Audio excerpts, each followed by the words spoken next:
Headlines के बाद वो खबरें जो आज फोकस में रहेंगी, इस पर विशेष विश्लेषण लेकर हम आएंगे। वो खबरें सबसे पहले बात ओटीपी फ्रॉड पर फुल स्टॉप की। आरबीआई के एक निर्देश के बाद तमाम बैंक्स इस पर काम कर रहे हैं कि ओटीपी का बढ़ता फ्रॉड आखिर कैसे रुके।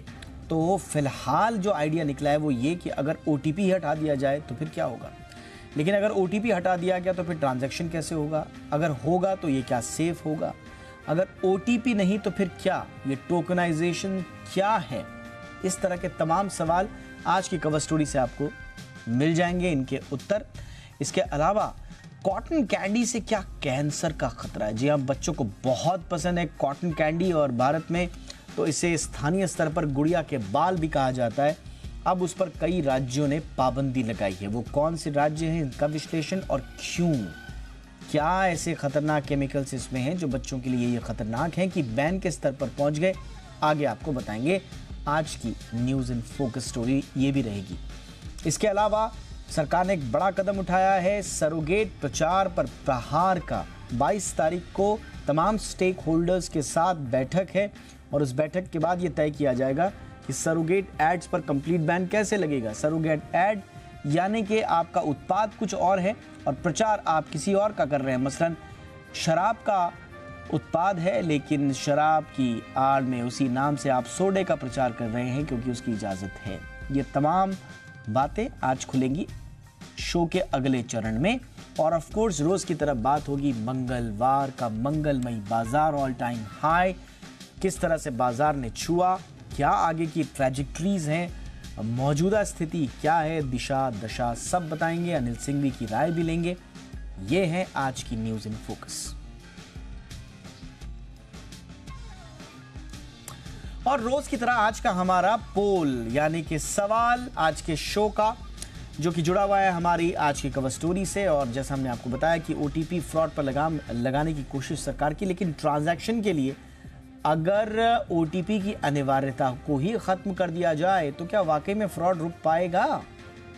हाँ या ना में आपको जवाब देना है। सोशल मीडिया प्लेटफॉर्म्स पर जाइए, जी बिजनेस के हर प्लेटफॉर्म पर ये पोल ऑन है। हाँ या ना में जवाब दीजिए। और हाँ, अगर आपके पास कोई अच्छा कमेंट है या कोई सवाल है कमेंट के रूप में आप पूछना चाहें तो प्लीज़ पूछिए, हम आज के शो में उसे शामिल करने की कोशिश भी करेंगे। तो फिलहाल हमारी पोल लाइंस खुली हैं, हाँ या ना में जवाब दीजिए। और अब फटाफट अंदाज में देख लेते हैं टॉप न्यूज में वो तमाम खबरें जो सुबह से लेकर शाम तक रही सुर्खियों में। सुप्रीम कोर्ट ने आज अहम फैसला देते हुए चंडीगढ़ मेयर चुनाव का विजेता आम आदमी पार्टी के कुलदीप कुमार को घोषित कर दिया है। आम आदमी पार्टी और कांग्रेस की याचिका पर सुनवाई करते हुए सुप्रीम कोर्ट ने यह अहम फैसला सुनाया। वहीं कोर्ट ने चुनाव के रिटर्निंग ऑफिसर अनिल मसीह को कारण बताओ नोटिस भी जारी किया। अनिल मसीह पर आरोप है कि उन्होंने आम आदमी पार्टी को मिले 8 वोटों के साथ छेड़छाड़ की। मसीह को इस नोटिस का 3 हफ्तों के अंदर देना है जवाब।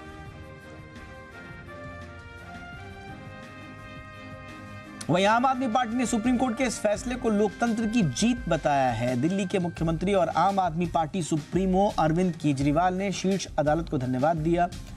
केजरीवाल ने पोस्ट शेयर करके लिखा है कि इस कठिन समय में लोकतंत्र को बचाने के लिए सुप्रीम कोर्ट का धन्यवाद। ये इंडिया गठबंधन की बड़ी जीत है, हमने उनसे यही जनादेश छीन लिया है। वहीं कुलदीप कुमार ने भी इसे चंडीगढ़ के लोगों की जीत करार दिया है। बिहार में नेता प्रतिपक्ष और पूर्व डिप्टी सीएम तेजस्वी यादव ने आज से जन विश्वास यात्रा का बिगुल बजा दिया है। पटना से तेजस्वी यादव ने यात्रा निकाली। पूजा पाठ के बाद तेजस्वी ने यात्रा की शुरुआत की और नीतीश कुमार पर बड़ा हमला बोल दिया। तेजस्वी ने कहा कि नीतीश कुमार का कोई विजन नहीं है और ना ही गठबंधन तोड़ने का कोई रीजन है।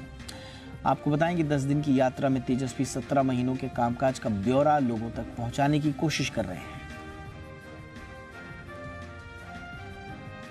लोकसभा चुनाव से ठीक पहले इंडिया गठबंधन में सीटों के बंटवारे को लेकर लगातार पेंच फंसता जा रहा है। अब यूपी में समाजवादी पार्टी और कांग्रेस सीट बंटवारे को लेकर मंथन कर रही है। सूत्रों का कहना है कि सपा ने कांग्रेस को 17 सीटों का ऑफर दिया। कांग्रेस नेता जयराम रमेश का कहना है कि यूपी में कांग्रेस और सपा साथ मिलकर लड़ना चाहती है। सोनिया गांधी राजस्थान में राज्यसभा सांसद राजस्थान से जो हैं वो बन गई हैं। आज हुए मतदान में जिन 3 सीटों पर 3 प्रत्याशियों को निर्वाचित घोषित किया गया, उनमें कांग्रेस उम्मीदवार सोनिया गांधी के अलावा बीजेपी के चुन्नीलाल गरासिया और मदन राठौड़ के नाम शामिल हैं। लोकसभा सांसद के तौर पर 5 कार्यकाल तक सेवा देने के बाद 77 साल की सोनिया गांधी का उच्च सदन में यह पहला कार्यकाल होगा। अपने बयानों से चर्चा में रहने वाले स्वामी प्रसाद मौर्य ने सपा को अलविदा कह दिया है। मौर्य ने पार्टी और एमएलसी पद से भी इस्तीफा दे दिया। उन्होंने अखिलेश यादव को चिट्ठी लिखकर पार्टी छोड़ने की वजह भी बताई। मौर्य ने लिखा है कि 12 फरवरी को हुई बातचीत और 13 फरवरी को उनकी भेजी चिट्ठी पर किसी भी तरह की बातचीत की पहल नहीं हुई। इसी वजह से उन्होंने समाजवादी पार्टी की प्राथमिक सदस्यता से इस्तीफा दे दिया है। मौर्य किस पार्टी में जा रहे हैं, इसका खुलासा वो 22 फरवरी को करेंगे। कोलकाता हाई कोर्ट से इजाजत मिलने के बाद बीजेपी नेता शुभेंदु अधिकारी आज पीड़ित परिवारों से मिलने संदेश खाली पहुंचे। इससे पहले उन्हें पुलिस ने धमखाली में रोक दिया। इसके बाद शुभेंदु धरने पर बैठ गए और उसके बाद संदेश खाली जाने दिया गया। उन्होंने 15 पीड़ित परिवारों से मुलाकात की, लेकिन कोर्ट के आदेश के मुताबिक कोई भी कार्यकर्ता या समर्थक उनके साथ नहीं जा सका। इस बीच पश्चिम बंगाल पुलिस ने पूरे इलाके को छावनी में तब्दील कर दिया। वहीं स्थानीय प्रशासन ने संदेश खाली और आसपास के इलाकों में सार्वजनिक समारोहों पर रोक लगाते हुए धारा 144 भी लागू कर दी है। केंद्रीय गृह मंत्री अमित शाह पर बयानबाजी को लेकर दर्ज मानहानि के मामले में कांग्रेस नेता राहुल गांधी को बड़ी राहत मिली है। यूपी के सुल्तानपुर की एमपी एमएलए अदालत ने आज उन्हें जमानत दे दी। ये मामला 2018 का है। एक बीजेपी नेता ने राहुल के खिलाफ मानहानि का मुकदमा दायर किया था। उन्होंने आरोप लगाया कि राहुल ने 8 मई 2018 को कर्नाटक विधानसभा चुनाव के दौरान एक जनसभा को बीजेपी के तत्कालीन राष्ट्रीय अध्यक्ष और केंद्रीय गृह मंत्री को हत्या का दोषी बताया था। आपको बता दें कि राहुल गांधी भारत जोड़ो न्याय यात्रा रोककर सुल्तानपुर पहुंचे थे।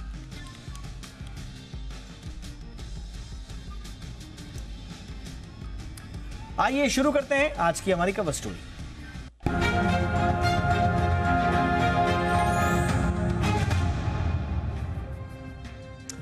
ओटीपी के जरिए फ्रॉड के मामले तेजी से बढ़े हैं। ऐसे में आरबीआई ने बैंकों को एक ऐसे प्लान पर काम करने को कहा है जिसके जरिए फ्रॉड करना ही नामुमकिन सा हो जाए। पर कैसे होगा ये? आरबीआई चाहता है कि ट्रांजैक्शन के लिए ओटीपी की जरूरत ही ना पड़े, यानी कि ओटीपी जिस फ्रॉड की जड़ में है, अगर वो ओटीपी ही ना हो, कोई वैकल्पिक व्यवस्था हो जाए तो फिर कैसा हो?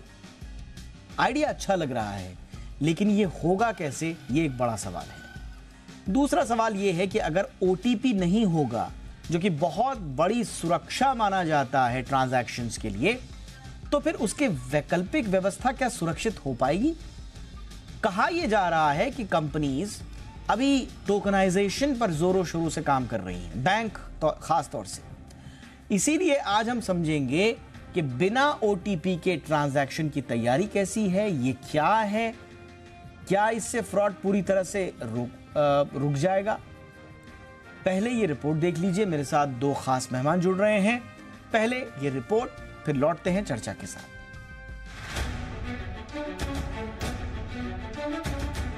जब भी आप ऑनलाइन ट्रांजैक्शन करते हैं तो रजिस्टर्ड मोबाइल नंबर पर एक मैसेज के जरिए ओटीपी यानी 1 टाइम पासवर्ड आता है, जिसे दर्ज करने के बाद ही आपका ट्रांजैक्शन पूरा होता है। लेकिन इसी ओटीपी के जरिए फ्रॉड के मामले भी तेजी से बढ़े हैं, क्योंकि फ्रॉड करने वाले जालसाज किसी तरह से ओटीपी हासिल कर लेते हैं और फ्रॉड करते हैं। इन्हीं परेशानियों को देखते हुए आरबीआई ने बैंकों को ओटीपी का विकल्प तलाशने के लिए कहा है। कई बैंकों ने इसका विकल्प तलाश लिया है। फिलहाल इस पर काम चल रहा है। ओटीपी का सबसे कारगर विकल्प सिम कार्ड बाइंडिंग है। सिम कार्ड बाइंडिंग से बैंक का ऐप सुरक्षित होगा, क्योंकि इसमें ओटीपी की जगह टोकनाइजेशन सिस्टम काम करेगा। टोकन सिस्टम के जरिए ही ट्रांजैक्शन का ऑथेंटिकेशन होगा। अब ये भी समझ लीजिए कि सिम कार्ड बाइंडिंग क्या है और कैसे काम करेगा। दरअसल जब आप बैंक का ऐप डाउनलोड करेंगे, उसी समय बैंक के रिकॉर्ड में सिम आईडी और मोबाइल नंबर मैप किया जाएगा। मोबाइल और सिम का वेरिफिकेशन होगा। वेरिफिकेशन होने के बाद ट्रांजैक्शन के दौरान आपको एसएमएस की जगह ऐप में ही वेरिफिकेशन नंबर आएगा। यानी आपको एसएमएस के जरिए नहीं, बल्कि ऐप में ही टोकन सिस्टम के जरिए ऑथेंटिकेशन होगा। और आप कहीं भी पैसे भेज सकेंगे। सिम कार्ड बाइंडिंग होने के बाद हैकर इस ऐप का इस्तेमाल नहीं कर सकेंगे, क्योंकि ऐप के इस्तेमाल के लिए वेरिफिकेशन हुआ मोबाइल और सिम कार्ड जरूरी होगा। अब आपके मन में सवाल उठ रहा होगा कि अगर मोबाइल खो जाए या नंबर बदलना हो तो क्या करना होगा। अगर आपका मोबाइल कहीं गुम हो गया है तो सबसे पहले आपको बैंक से संपर्क कर ऐप को ब्लॉक कराना होगा। इसके बाद नया सिम लेने के बाद आपको दोबारा ऐप पर रजिस्ट्रेशन कराना होगा, तभी आप मोबाइल ऐप के जरिए ट्रांजैक्शन कर सकेंगे। ब्यूरो रिपोर्ट, जी मीडिया। बहुत ही खास मेहमान इस वक्त हमारे साथ जुड़ रहे हैं मुजफ्फर वानी साहब, जो कि डीजीएम आईटी एंड ट्रांसफॉर्मेशन हैं, जेएनके बैंक है। बहुत बहुत स्वागत है वानी साहब आपका हमारे शो पर। हमारे साथ हैं राजीव दास साहब, जो कि सीईओ हैं आई लोन क्रेडिट प्राइवेट लिमिटेड के। बहुत बहुत स्वागत है राजीव जी आपका भी हमारे शो पर। वानी साहब, मैं सबसे पहले आपसे चर्चा की शुरुआत करना चाहूंगा। आरबीआई बहुत परेशान है ओटीपी फ्रॉड से। आए दिन हम भी देखते हैं कि लगातार इस तरह के फ्रॉड्स बढ़ रहे हैं। अच्छा, कमाल की बात यह है कि ओटीपी किसी का कोई हैक कर ले, इसकी संभावनाएं बड़ी कम रहती है, लेकिन उसके बावजूद शिकायतें हैं। और सबसे ज्यादा जो जाल में फंसाया जाता है ओटीपी फ्रॉड के, वो लालच दिखाकर या फिर डर दिखाकर है। यानी कि ओटीपी के सिस्टम में प्रॉब्लम नहीं है, लेकिन ओटीपी को कोई भी हथिया कर आपके ट्रांजैक्शंस के साथ गड़बड़ कर सकता है।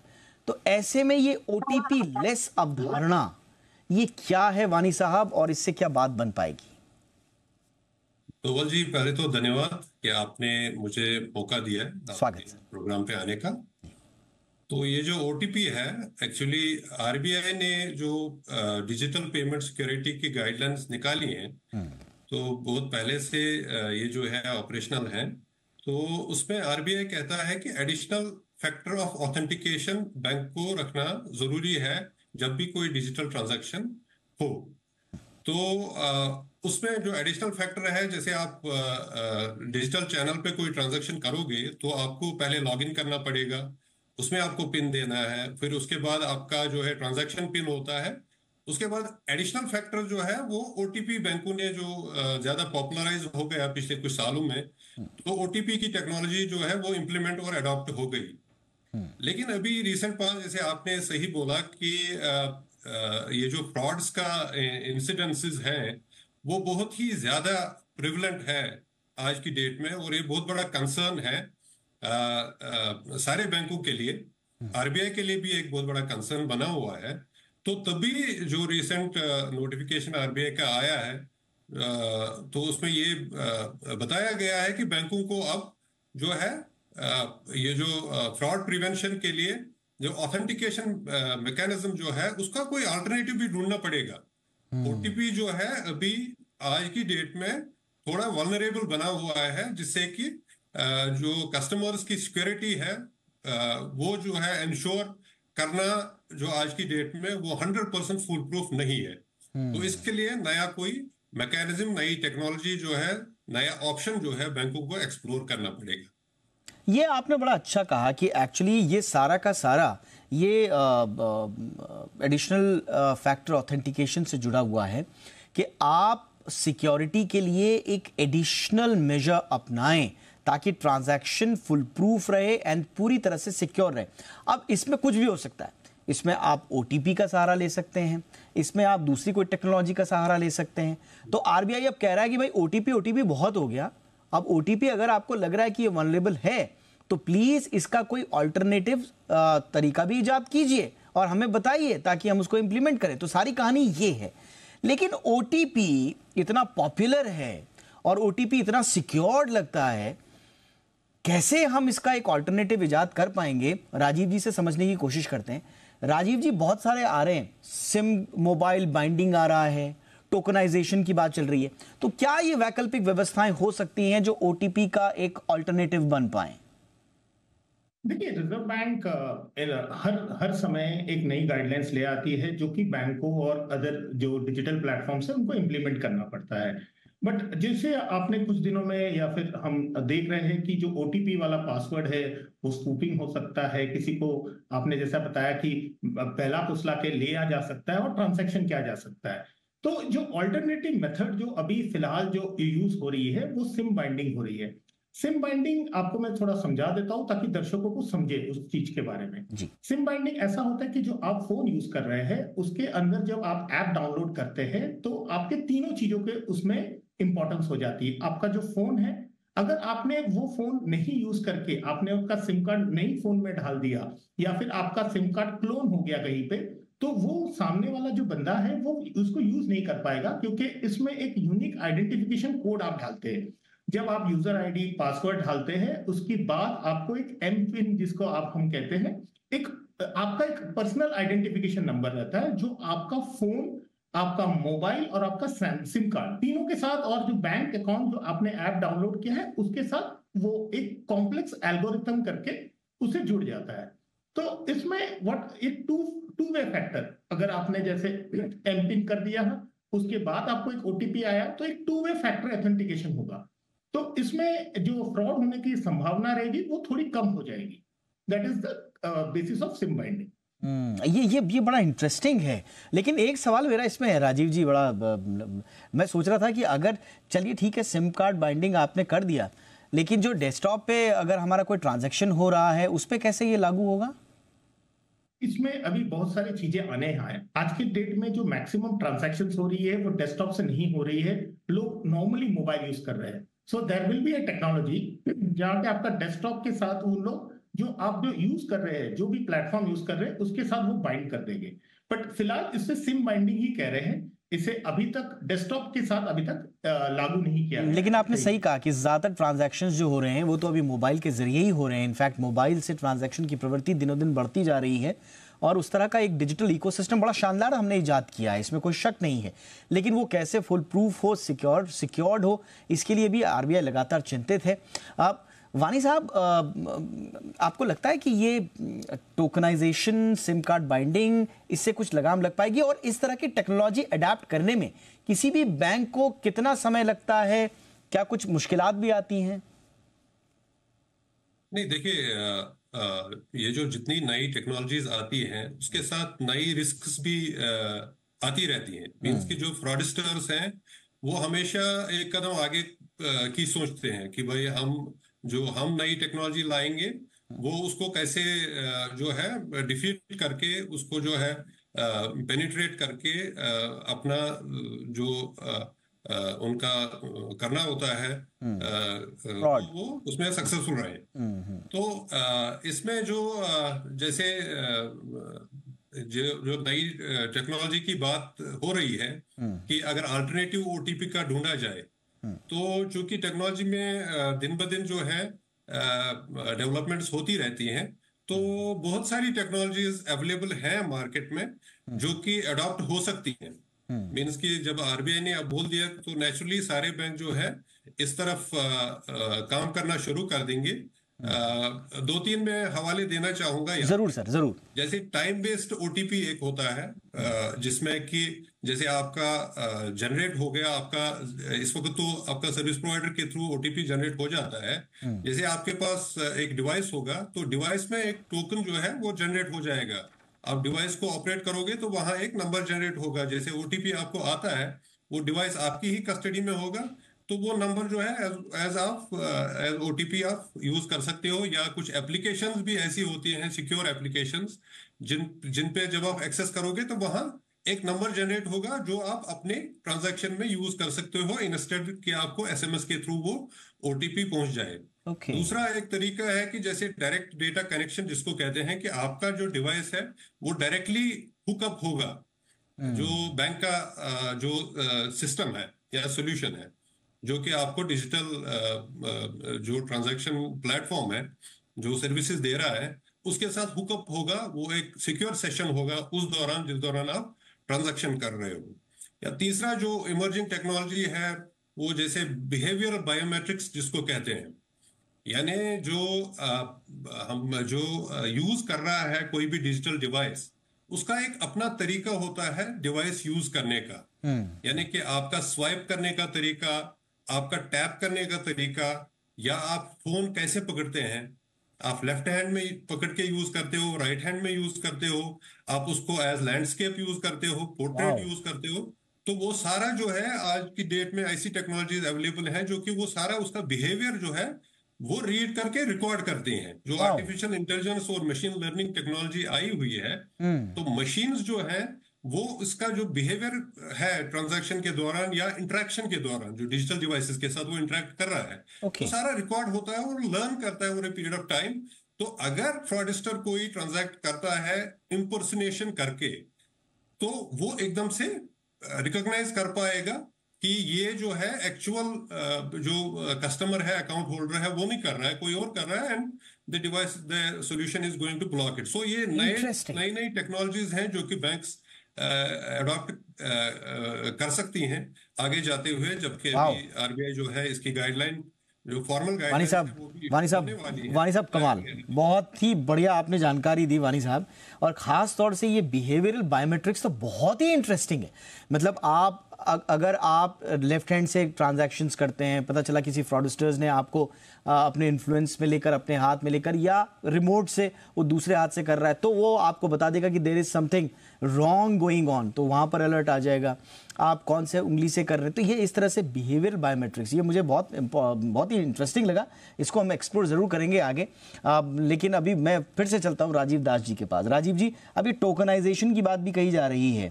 ये टोकनाइजेशन में क्या होगा? कहा जा रहा है कि जो आपके मोबाइल में जो सॉफ्टवेयर है या जो ऐप है, सिर्फ एक्सक्लूसिवली उसी में ही एक टोकन आएगा। तो ज़रा समझाइए सर, ये कैसे होगा, क्या है ये, और कैसे ये सिक्योर्ड है? जो भी रेगुलेशंस आए गए हैं उसमें banks will do 2 to 3 types of checks.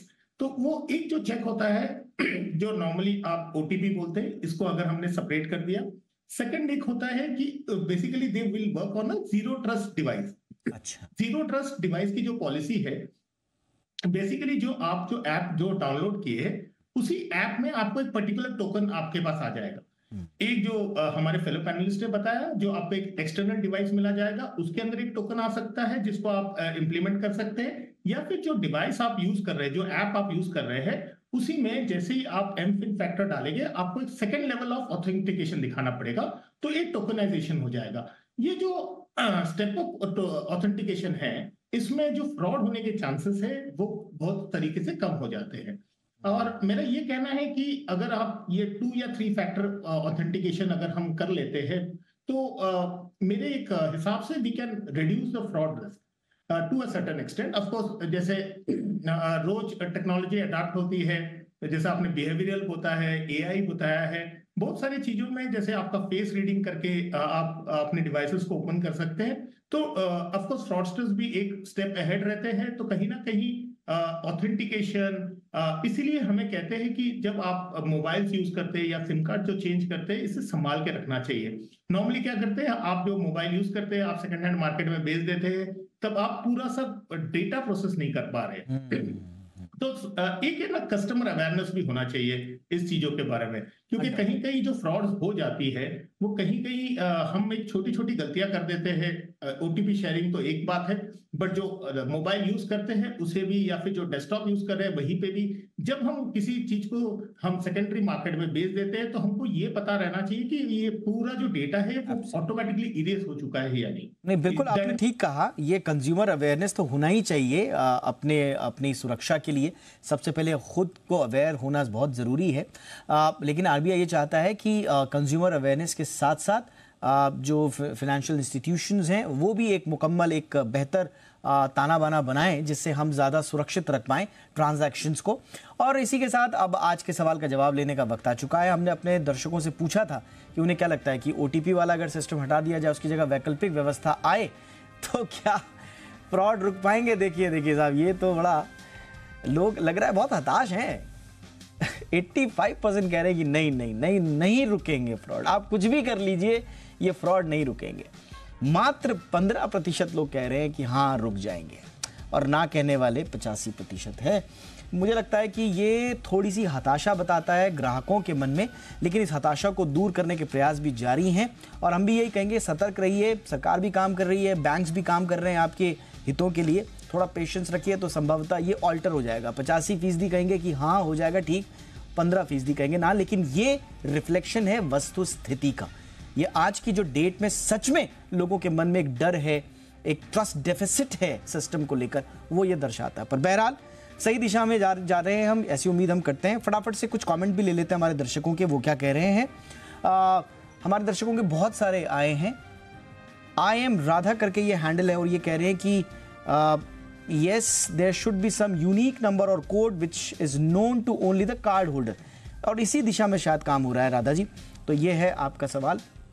इसके अलावा भी हमारे पास हैं डेविल 02563, बायोमेट्रिक बेटर ऑप्शन है कि अगर हर बार ट्रांजैक्शन के टाइम बायोमेट्रिक भी नेसेसरी हो, तो यही बिहेवियरल बायोमेट्रिक्स की बात तो कही है, लेकिन हाँ बायोमेट्रिक भी ऑप्शन हो सकता है, ये कहना है डेविल 02563 का। इसके अलावा अंकित हैं जो कह रहे हैं कि भाई स्कैम्स तो इतने हो रहे हैं और कोई सुनने वाला नहीं है। यही वो जो मैं हताशा की बात कर रहा था, थोड़े लोग हताश भी हैं। आई एम श्योर कि सब कुछ ठीक ठाक हो आगे, उनकी ये उम्मीद है। जो अभी नाउम्मीदी दिख रही है वो उम्मीद में लौटे। इसके अलावा आज का हमारा आखिरी कि Rohit 174314 for OTP use ATM pin. अच्छा, ये बड़ा यूनिक सा दिया इन्होंने, OTP ATM पिन। अच्छा ठीक है, अभी इसको समझ पाना थोड़ा सा मुश्किल लग रहा है, लेकिन हाँ ये एक ऑप्शन ज़रूर दिया है लोगों ने। बट देखिए इस तरह से, और हमारे दोनों मैं गेस्ट का धन्यवाद भी करूंगा और आपको बताना चाहूँगा कि हमने सवाल पूछा है वानी साहब, राजीव जी, बहुत सारे लोगों के हमारे को रिएक्शंस मिले हैं, तो आप समझ सकते हैं कि लोग थोड़ा परेशान तो हैं।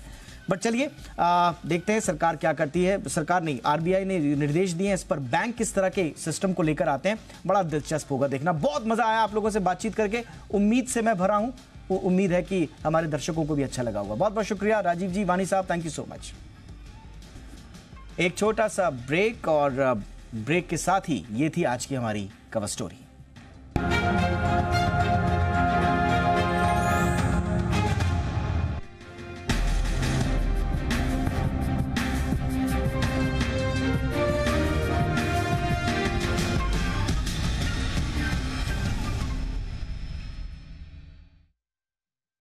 रजनीगंधा wires and cable, connecting people to power. Modi सरकार की गारंटी, भारत होगा गरीबी मुक्त। 9 सालों में 25 करोड़ लोगों को गरीबी से बाहर निकाला। हमारा संकल्प, विकसित भारत। अरे वाह, 36%। लिंक शेयर करो। असली टिप तो मेरे पास है, 1 महीने में पैसा डबल। एक जागरूक निवेशक बनने के लिए लुभावने विज्ञापन, हॉट टिप्स और एश्योर्ड रिटर्न्स का वादा करने वालों पर आंखें मूंद कर भरोसा कर लेना समझदारी नहीं। पेड़ लगाते ही फल नहीं मिलते। जागरूक बने, सही निवेश करें। ये खुशियों की घंटी है, खुशहाली की गारंटी है। इसकी नहीं, उसकी नहीं, ये मोदी की गारंटी है। मोदी का सुशासन है, गरीब को मुफ्त राशन है, गरीब को मुफ्त राशन है। ये मोदी की गारंटी है। जी हाँ, प्रधानमंत्री गरीब कल्याण अन्न योजना के तहत 1 जनवरी 2024 से आने वाले 5 सालों तक गरीब और अंत्योदय परिवारों को हर माह मुफ्त राशन मिल रहा है। मुसीबतों की छुट्टी, मोदी की guarantee. Rajnigandha wires and cable, connecting people to power.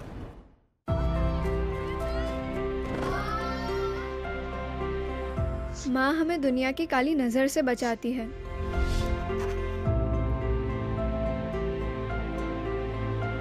माँ हमारे सपने सजाती है।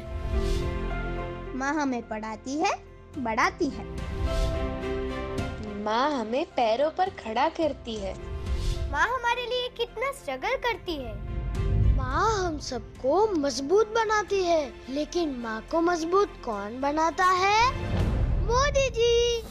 किसी को नल देकर, किसी को गैस, किसी को टॉयलेट देकर, किसी को बिजली, किसी को लोन देकर, तो किसी को डिजिटल बनाकर।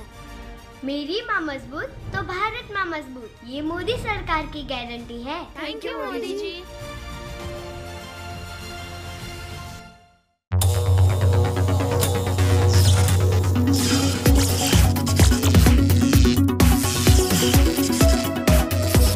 आइए बिजनेस जगत की तमाम खबरों को देख लेते हैं। दिन भर जो छाई रही फटाफट अंदाज में बिजनेस जगत की खबरें।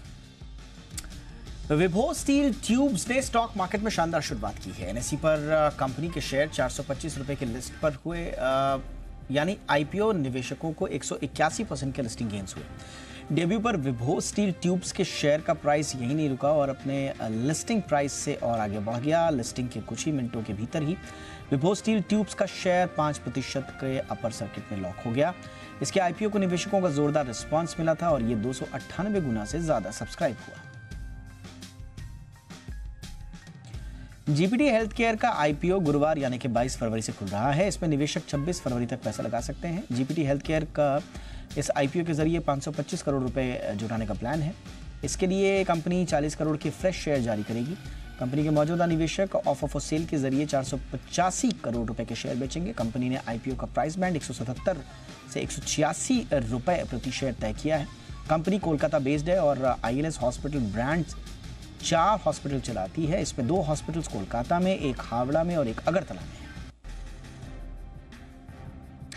पेटीएम पेमेंट्स बैंक आरबीआई के ऑर्डर के बाद फिनटेक कंपनियां चिंता में हैं। उनकी चिंता को दूर करने के लिए सरकार एक्शन में आ गई है। वित्त मंत्री निर्मला सीतारमण ने 26 फरवरी को देश के सभी सेक्टर के स्टार्टअप्स की बैठक बुलाई है। 26 फरवरी को होने वाली इस बैठक में आरबीआई के डिप्टी गवर्नर के साथ ही बैंकों के प्रतिनिधि भी शामिल होंगे। इस दौरान फिनटेक कंपनियों की ओर से पूछे गए सवालों के जवाब दिए जाएंगे। दरअसल सरकार की कोशिश है कि फिनटेक कंपनियों को संदेश दिया जाए कि सही तरीके से काम करने वालों की कोई दिक्कत नहीं होने जा रही।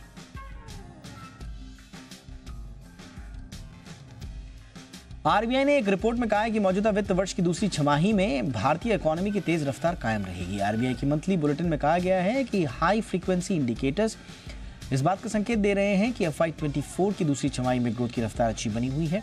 केंद्रीय बैंक रिपोर्ट में यह भी कहा गया है कि प्राइवेट कंपनियों के नए पूंजीगत खर्च से ग्रोथ के अगले चरण को सपोर्ट मिलेगा। आरबीआई की रिपोर्ट आज ही आई है। इस रिपोर्ट के लेखकों में माइकल पात्रा शामिल है। हालांकि इस रिपोर्ट में व्यक्त विचार को आरबीआई का ऑफिशियल विचार नहीं माना जाता है। जेएसडब्ल्यू ग्रुप और फॉक्सवैगन भारत में इलेक्ट्रिक व्हीकल यानी कि ईवी की मैन्युफैक्चरिंग शुरू कर सकते हैं। इसके लिए दोनों कंपनियों में जॉइंट वेंचर बनाने को लेकर बातचीत चल रही है। खबरों के मुताबिक दोनों ग्रुप्स के बीच में बातचीत इस महीने की शुरुआत में शुरू हो गई थी। जेएसडब्ल्यू ग्रुप ने हाल ही में 40,000 करोड़ रुपए के निवेश के साथ ओडिशा सरकार के साथ पार्टनरशिप की है। इसके तहत कटक और पारादीप में एक इंटीग्रेटेड ईवी और बैटरी मैन्युफैक्चरिंग प्रोजेक्ट शुरू करने का प्लान है। रिपोर्ट्स के मुताबिक फॉक्सवैगन अपनी Indian subsidiary company Skoda auto में हिस्सेदारी बेचने पर भी विचार कर रही है। भ्रामक विज्ञापनों को लेकर दिशा निर्देश जारी करने के बाद अब सरोगेट विज्ञापनों के लिए गाइडलाइंस जारी करने की तैयारी हो रही है। इसे लेकर 22 फरवरी को इंडस्ट्री स्टेक होल्डर्स के साथ बड़ी बैठक होने वाली है। उपभोक्ता मामलों के सचिव की अध्यक्षता में होने वाली बैठक में सरोगेट विज्ञापनों पर पूरी तरह से बैन लगाने पर चर्चा होगी। सरकार इसके खिलाफ कड़े नियम और पेनल्टी बढ़ाने का प्रस्ताव कर सकती है। दरअसल किसी और इमेज के जरिए दूसरे प्रोडक्ट का विज्ञापन करने को ही सरोगेट विज्ञापन कहते हैं। शराब और गुटखा कंपनियां आमतौर पर इसके जरिए अपने प्रोडक्ट्स का विज्ञापन करती हैं और किसी दूसरे प्रोडक्ट को आगे करके। भारत से यूरोप के लिए डीजल की सप्लाई पिछले 2 सालों के निचले स्तर पर पहुंच गई है। न्यूज एजेंसी ब्लूमबर्ग की रिपोर्ट के मुताबिक लाल सागर में लगातार हो रहे हूतियों के हमलों के कारण अंतर्राष्ट्रीय ट्रेड पर गंभीर असर पड़ा है। इसके चलते एशिया से यूरोप जाने वाले कार्गो के चार्जेस बढ़ गए। ऐसे में पश्चिमी देशों की जगह एशिया में ही माल भेजना ज्यादा किफायती हो गया। ब्लूमबर्ग ने वॉटेक्सा के डेटा के हवाले से बताया कि फरवरी के शुरुआती 2 हफ्तों में भारत से रोजाना करीब 18,000 बैरल डीजल यूरोप पहुंचा। ये जनवरी में हुई औसत डिलीवरी से करीब 40% कम, 90% कम है।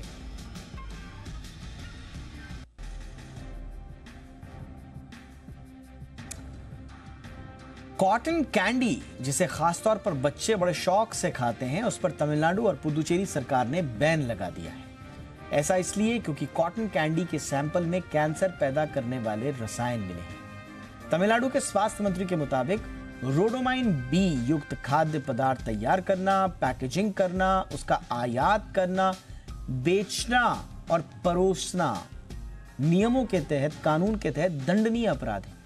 उन्होंने कहा कि इसीलिए ये बैन लगाया गया और बैन का उद्देश्य कैंडी बनाने वालों और जो मैन्युफैक्चरर्स हैं और ग्राहकों के बीच रंगीन कैंडी में मौजूद हानिकारक रसायनों के बारे में जागरूकता पैदा करना है।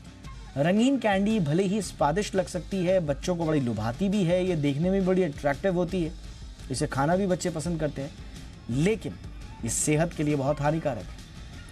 क्या है रोडामाइन बी, थोड़ा इसे भी समझ लीजिए। रोडामाइन बी का इस्तेमाल टेक्सटाइल इंडस्ट्री में किया जाता है। ये रोडामाइन बी केमिकल शरीर के लिए बहुत हानिकारक है।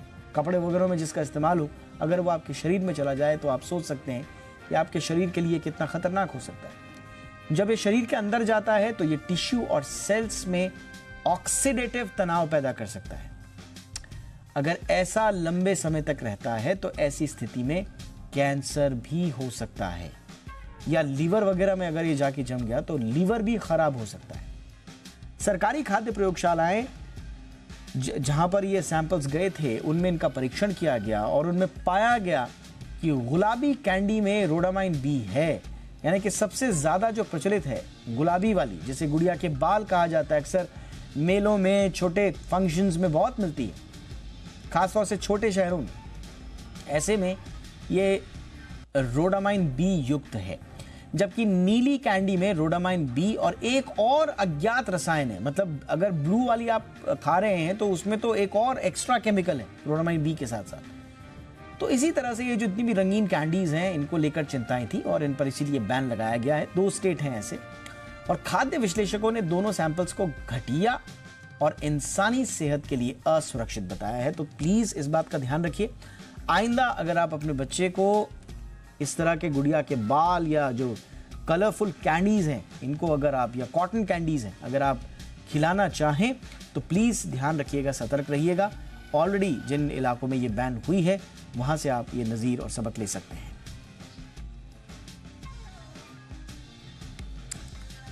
अब बात किसान आंदोलन की, जिसका आज 7वां दिन है, लेकिन दिल्ली वालों के लिए बुधवार का दिन आज के मुकाबले ज्यादा परेशानी बनकर सामने आया। आ सकता है कल वाला दिन। किसान दिल्ली कूच करने के लिए अपनी तैयारी जोर शोर से कर रहे हैं। ट्रैक्टर मार्च भी निकालने की तैयारी की जा रही है। हम इस प्रपोजल को रद्द करते हैं। असल में सरकार की नीयत पे कोट है। 21 फरवरी को दिल्ली कूच करने के इरादे से किसान ट्रैक्टर लेकर दिल्ली के भीतर आने की तैयारी कर रहे हैं। शंभू बॉर्डर पर किसान कई दिनों से डटे हुए हैं। किसानों को दिल्ली के भीतर न आने देने के लिए दिल्ली को अभेद्य किला बनाया जा रहा है। इन सब के बीच सबसे ज्यादा मुसीबत का पहाड़ दिल्ली वालों और आसपास के लोगों पर टूट रहा है। कई लोग बता रहे हैं कि इंटरनेट बंद है। जहां 1.5 घंटे जाने में लगते थे वहां 6-6 घंटे लग रहे हैं। इस बीच पंजाब हरियाणा हाईकोर्ट में सुनवाई के दौरान कोर्ट ने किसानों से पूछा कि आखिर हाईवे पर ट्रैक्टर ट्रॉली ले जाने का क्या मतलब है। शंभू बॉर्डर पर किसान पहले से ही डटे हैं, अपनी लीगल टीम से कानूनी सलाह भी ले रहे हैं और ट्रैक्टर मार्च का प्लान भी बना रहे हैं। किसान किसी भी हाल में समझौता करते नहीं दिख रहे, जबकि एमएसपी को लेकर सरकार से संसद तक बुलाए जाने की मांग कर रहे हैं। देश के किसान और मजदूर की मांगे मान लो, ये गतिरोध दूर कर दो, ये पॉलिटिकल विल पावर का सवाल है। जहां आम लोग किसान आंदोलन से विषम परिस्थितियों का सामना करने को मजबूर हैं, वहीं उद्योग जगत को भी भारी नुकसान उठाना पड़ रहा है। किसान आंदोलन से प्रभावित व्यापारी अब परेशान हो गए हैं। आम आदमी का, टैक्स पेयर के मनी का सब कुछ नुकसान हो रहा है। अभी मैं 2-3 दिन से मैं ही खुद बैठा हूँ चंडीगढ़, मुझे इवेंट्स के लिए जाने थे लेकिन मैं नहीं जा पा रहा हूँ। दूसरी ओर एमएसपी की मांग को अगर पूरी तरह मान लिया जाए तो सरकार पर वित्तीय बोझ काफी ज्यादा बढ़ सकता है। आज भारत दुनिया का सबसे बड़ा चावल, गेहूं और प्याज का निर्यातक है। 23 फसलों की एमएसपी निर्धारित करने की अगर मांग मान ली जाए तो सरकार पर 13 लाख करोड़ का खर्च आएगा। इसी तरह पेंशन की मांग को भी मान लिया जाए तो सरकार को 12 लाख करोड़ रुपए का भार उठाना पड़ेगा। जाहिर है केंद्र और किसान के बीच इन सभी मुद्दों पर सुलह करना इतना आसान नहीं लग रहा। ब्यूरो रिपोर्ट, जी मीडिया। सरकार सरोगेट विज्ञापन पर पूरी तरह से रोक लगाने की तैयारी कर चुकी है और इसी कड़ी में उसकी 22 फरवरी को इंडस्ट्री के स्टेक होल्डर्स के साथ एक अहम बैठक है और माना यह जा रहा है कि सख्ती बढ़ाने के साथ साथ सरोगेट विज्ञापनों पर नजर बनाए रखने के लिए एआई टूल का इस्तेमाल भी होगा और तैयारी इस बार यह है कि कंप्लीट बैन लगा दिया जाए इस तरह के एडवर्टीजमेंट पर। भ्रामक और झूठे विज्ञापनों पर अंकुश लगाने के साथ सरकार सरोगेट विज्ञापनों पर सख्त गाइडलाइन जारी कर चुकी है। लेकिन अभी भी सेंट्रल कंज्यूमर प्रोटेक्शन अथॉरिटी यानी CCPA की ओर से जारी गाइडलाइन का कंपनियां पूरी तरह से पालन नहीं कर रही हैं। यही नहीं, सरोगेट विज्ञापन को लेकर the advertising standards council of India यानी ASCI भी सख्त रुख दिखा चुकी है। ऐसे में सरकार सरोगेट विज्ञापन पर नकेल कसने के लिए एक्शन मोड में है और 22 फरवरी को इंडस्ट्री स्टेक होल्डर्स के साथ एक बैठक कर रही है। सरोगेट विज्ञापनों पर पहले से जारी गाइडलाइन को सरकार और सख्त कर सकती है और साथ ही जुर्माने की राशि भी बढ़ा सकती है। सरकार विज्ञापनों के लिए टर्नओवर के क्लॉज पर भी स्पष्टता चाहती है। दरअसल ASCI के तय नियमों के तहत किसी ब्रांड को बढ़ावा देने के लिए कंपनी के कारोबार और उसके निवेश संबंधी जानकारियों को उजागर करना जरूरी है। कंपनियों को ये सुनिश्चित करना भी जरूरी है कि विज्ञापन पर होने वाला खर्च कंपनी के कारोबार के अनुपात में हो रहा है या नहीं। यानी विज्ञापनों के लिए टर्नओवर के क्लॉज का कंपनियों को सख्ती से पालन करना होगा। ये एक ऐसी शर्त है जो सरोगेट विज्ञापनों पर नकेल कसने का काम करेगी। कैसे, ये भी समझना जरूरी है। इसके लिए पहले आपको सरोगेट विज्ञापन को समझना होगा। दरअसल कोई भी कंपनी प्रतिबंधित उत्पादों का विज्ञापन सीधे तौर पर नहीं कर सकती। ऐसे में उसे ग्राहकों तक अपने उत्पाद को पहुंचाने के लिए सरोगेट विज्ञापन का सहारा लेना पड़ता है। जैसे तंबाकू, सिगरेट और शराब पर विज्ञापन की पाबंदी है, तो इन उत्पादों से जुड़ी कंपनियां अपने उसी ब्रांड के नाम से दूसरा उत्पाद तैयार करती हैं, जिसके विज्ञापन पर प्रतिबंध नहीं होता, जैसे सोडा और मिनरल वाटर। दरअसल ये उत्पाद मात्र दिखावे का होता है। कंपनियों का मकसद कंज्यूमर तक अपने प्राइमरी प्रोडक्ट के नाम को पहुंचाना होता है। इस तरह प्रतिबंधित उत्पाद की पहुंच सोडा या मिनरल वाटर के जरिए कंज्यूमर तक हो जाती है। इस तरह कंपनियां कानूनी पचड़े से निकल जाती हैं। फिलहाल तो सरोगेट विज्ञापनों की मॉनिटरिंग के लिए सरकार आर्टिफिशियल इंटेलिजेंस जैसी उन्नत तकनीक का इस्तेमाल करने जा रही है। वहीं अगर सेलिब्रिटीज ऐसा विज्ञापन करते हैं तो उन्हें इसके लिए डिस्क्लोजर देना होगा। फिलहाल तो भ्रामक विज्ञापनों पर नकेल कसने के बाद सरकार की सरोगेट विज्ञापन को लेकर सख्ती निर्णायक साबित होने वाली है। ब्यूरो रिपोर्ट, जी मीडिया। चलिए अब बात करते हैं नए जम्मू कश्मीर की, जिसे स्विट्जरलैंड जैसे पर्यटन केंद्र बनाने की गारंटी अब प्रधानमंत्री नरेंद्र मोदी ने दे दी है। आज प्रधानमंत्री नरेंद्र मोदी जम्मू में थे, जहां से उन्होंने सूबे को 32,000 करोड़ की परियोजनाओं के तोहफे दिए। पीएम ने जम्मू एम्स का लोकार्पण किया तो श्रीनगर से संगलदान स्टेशन के बीच इलेक्ट्रिक ट्रेन को हरी झंडी भी दिखाकर शुभारंभ किया। ये घाटी की पहली इलेक्ट्रिक ट्रेन है।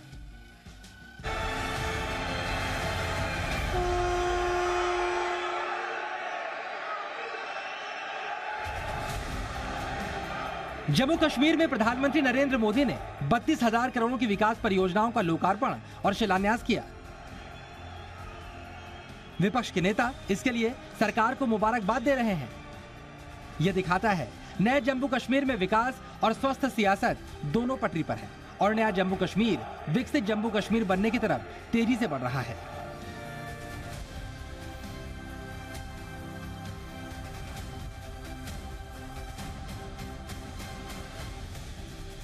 प्रधानमंत्री मोदी ने जम्मू कश्मीर को स्वास्थ्य और शिक्षा की गारंटी दी थी, वो भी आज पूरी कर दी गई।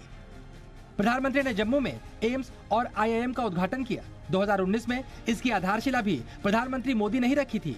जम्मू के अलावा बहुत जल्द कश्मीर को भी एम्स मिलने वाला है। अब पर्यटकों का घाटी तक पहुंचना और घाटी के लोगों का देश के कोने कोने तक जाना भी आसान हो रहा है।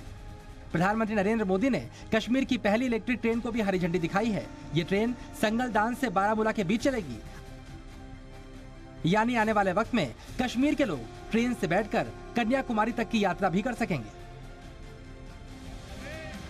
चलिए अब आपको बताते हैं प्रधानमंत्री मोदी ने आज जम्मू कश्मीर को और कौन कौन से बड़े तोहफे दिए हैं। जम्मू कश्मीर में कुल 209 परियोजनाओं का उद्घाटन और शिलान्यास किया गया। इनमें से 85 परियोजनाओं का उद्घाटन हुआ है, जिसमें कश्मीरी प्रवासियों के लिए फ्लैट, 4 डिग्री कॉलेज, ड्रग परीक्षण प्रयोगशाला, ग्रिड स्टेशन, 3 पुल और 12 सड़क परियोजनाएं शामिल हैं। वहीं कुल 124 परियोजनाओं का शिलान्यास भी किया गया है, जिसमें 62 सड़क परियोजनाएं, 42 जगहों पर पुल और 9 जगहों पर प्रवासियों के लिए फ्लैट तैयार किए जा रहे हैं। और ये सारा विकास जम्मू कश्मीर में आर्टिकल 370 खत्म होने के बाद हो रहा है। प्रधानमंत्री नरेंद्र मोदी ने जम्मू कश्मीर से 370 की विदाई के आंकड़े को बीजेपी और एनडीए का लक्ष्य भी बनाया है। जम्मू कश्मीर से प्रधानमंत्री ने एक बार फिर से 370 का जिक्र करके देश को संदेश दिया है। फिलहाल 370 हटने के बाद जिस विकसित और नए जम्मू कश्मीर का सपना हिंदुस्तान ने देखा था, आज वो पूरा होता नजर आ रहा है। विकास की बयार ऐसी ही चलती रही तो कश्मीर को स्विट्जरलैंड बनाने की गारंटी भी जल्द पूरी हो जाएगी और इस गारंटी के पूरा होने का असर सीमा पार पर भी जरूर पड़ेगा। ब्यूरो रिपोर्ट, जी मीडिया। और अब बात बाजार की। मंगलवार को बाजार में जबरदस्त तेजी वाला मूड माहौल देखने को मिला। निफ्टी ने 22,215 का नया रिकॉर्ड हाई बना लिया। वहीं अंत में सेंसेक्स करीब 350 अंक चढ़कर 73,000 के पार बंद हुआ। निफ्टी 74 अंक चढ़कर 22,196 के लेवल पर क्लोज हुआ। निफ्टी बैंक करीब 560 अंक चढ़कर 47,100 के करीब बंद होने में कामयाब रहा।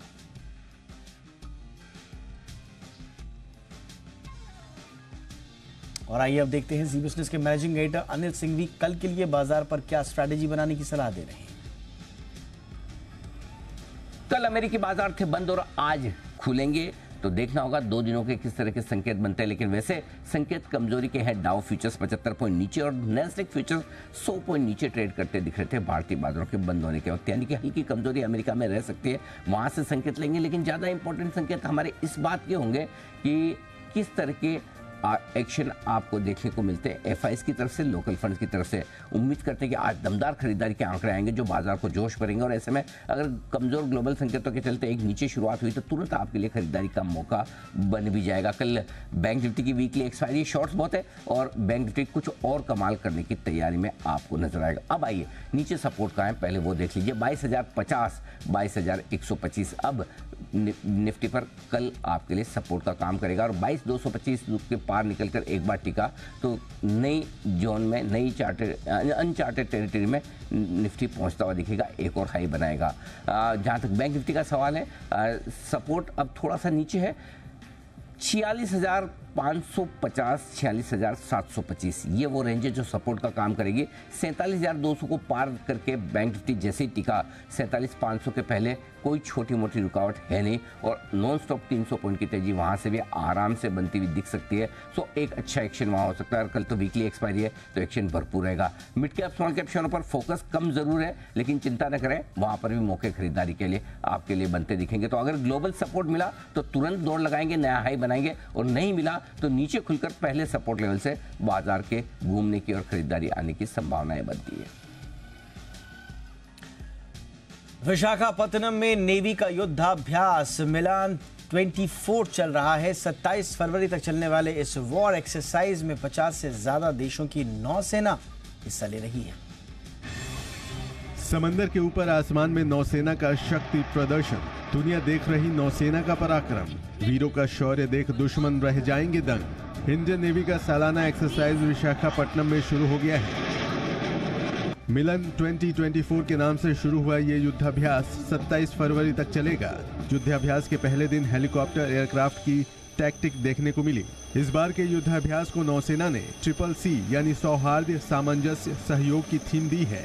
मिलन 24 हर 2 साल में होने वाला सैन्य युद्धाभ्यास है जो 1995 में सिर्फ 4 देशों के साथ शुरू हुआ था। अब इस एक्सरसाइज में 51 देशों के नौसैनिक शामिल हो रहे हैं।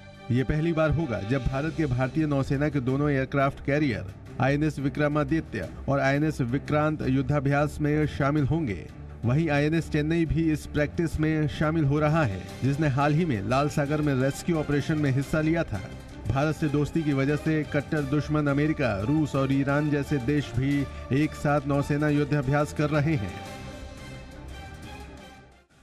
तो इंडिया 360 में आज बस इतना ही। इजाजत दीजिए। #ZIndia360 याद रखिएगा। कोई राय, कोई सुझाव हो तो प्लीज भेजिएगा।